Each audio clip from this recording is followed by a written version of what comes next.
আসসালামু আলাইকুম। আমাদের আজকের আলোচনাটি অত্যন্ত গুরুত্বপূর্ণ এবং আবেগময় একটি বিষয় নিয়ে। সন্তানের জন্ম যেমন আমাদের জীবনে অত্যন্ত আনন্দ নিয়ে আসে, তেমনি তার অকাল মৃত্যু ফেলে যায় এক গভীর শূন্যতা।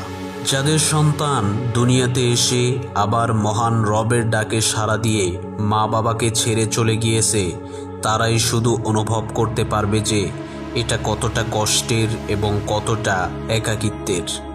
তবে তাদের মনে বারবার একটি প্রশ্ন আসে, আমাদের নিষ্পাপ শিশুটির কি হয় মৃত্যুর পর?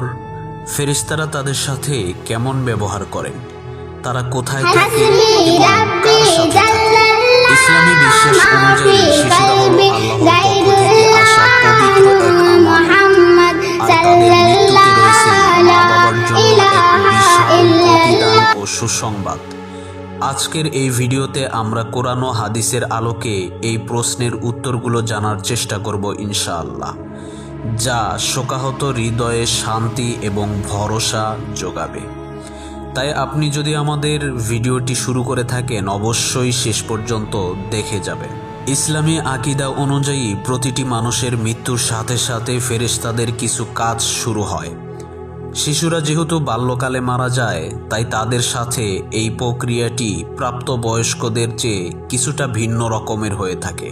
প্রাপ্তবয়স্কদের মতো শিশুদের রূহ ও আল্লাহর নির্দেশে মৃত্যুর ফেরেশতা হযরত আজরাইল আলাইহিস সালাম এবং তার সহকারী ফেরেশতারা জান কবজ করেন।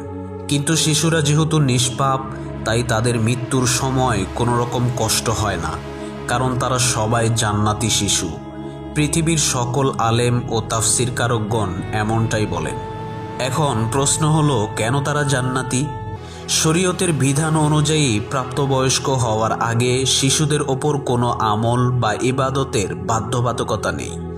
তাদের আমলের খাতা সম্পূর্ণ খালি এবং তারা নিষ্পাপ হিসেবেই মারা যায়, তাই পরকালে তাদের কোনো হিসাব বা জবাবদিহিতা নেই। রূহ কবজ হওয়ার পর এই আত্মারা প্রবেশ করে বারজাখের জগতে বা অন্তর্বর্তী জগতে। প্রাপ্তবয়স্ক মুমিনদের রূহ সাধারণত ইল্লিয়িন বা শুভ আত্মাদের স্থানে থাকে, কিন্তু শিশুদের জন্য আল্লাহ এক বিশেষ ব্যবস্থা রেখেছেন। শিশুদের মৃত্যুর পর তাদের সাথে ফেরেশতারা কি করেন, এ বিষয়ে সবচেয়ে বিস্তারিত বর্ণনা পাওয়া যায় সহিহ হাদিসে। এটি শোকাহত মা বাবার জন্য সবচেয়ে বড় এক শান্তির বার্তা হবে। সহিহ বুখারীর একটি হাদিসে আমাদের প্রিয় নবী মুহাম্মদ সাল্লাল্লাহু আলাইহি ওয়াসাল্লাম তার